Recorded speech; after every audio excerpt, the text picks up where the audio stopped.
3 মাসের নিষেধাজ্ঞা শেষে আজ থেকে জেলে বাওয়ালি ও মৌয়াল সহ পর্যটকদের জন্য উন্মুক্ত হচ্ছে সুন্দরবন।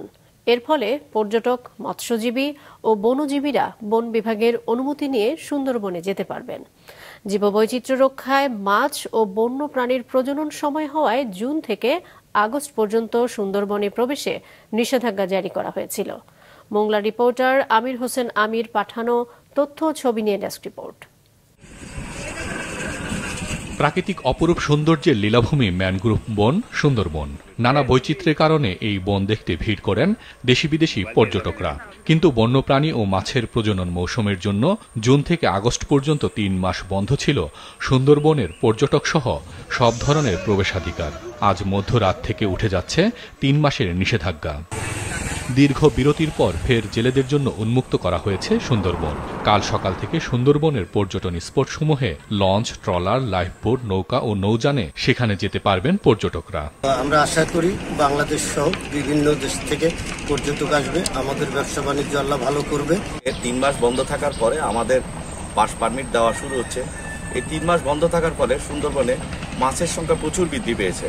এছাড়া বন্যপ্রাণীর প্রজনন বেড়েছে, বন্যপ্রাণীর সংখ্যা বেড়েছে এবং খালি স্থানে যে সমস্ত জায়গায় মানুষের অবাধ বিচরণ না হওয়ার কারণে গাছপালার সংখ্যা বৃদ্ধি পেয়েছে। এরই মধ্যে দেশের বিভিন্ন প্রান্ত থেকে মোংলা সহ আশেপাশের এলাকায় ভিড় করতে শুরু করেছেন পর্যটকরা। অগ্রিম বুকিং হয়েছে অধিকাংশ ট্যুর লঞ্চ ও বোটে। আমার ডিসেম্বরের আমারই বুকিং 3টা বুকিং অলরেডি হয়ে গেছে। এরকম প্রতি মাসে 3-4টা বুকিং অলরেডি হয়ে গেছে। যেহেতু সময় পাওয়া যায় না, সেক্ষেত্রে আমরা সুন্দরবন যেহেতু আমাদের দেখা হয় নাই, এত সুন্দর জায়গা, এই জন্য আমরা একটু ঘুরতে আসছি দেখার জন্য। ঢাকা থেকে আসছি সুন্দরবন দেখার উদ্দেশ্যে। এখানে কিছু সুন্দর রিসোর্ট রয়েছে, এর মধ্যে ইরাবতী রিসোর্টে আমরা এক রাত থাকবো।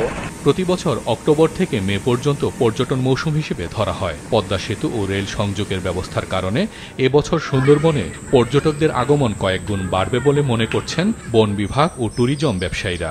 11টা স্পট আছে, সেই 11টা স্পট কিন্তু আমরা সাজাচ্ছি, অর্থাৎ সব জায়গায় লোক যায়।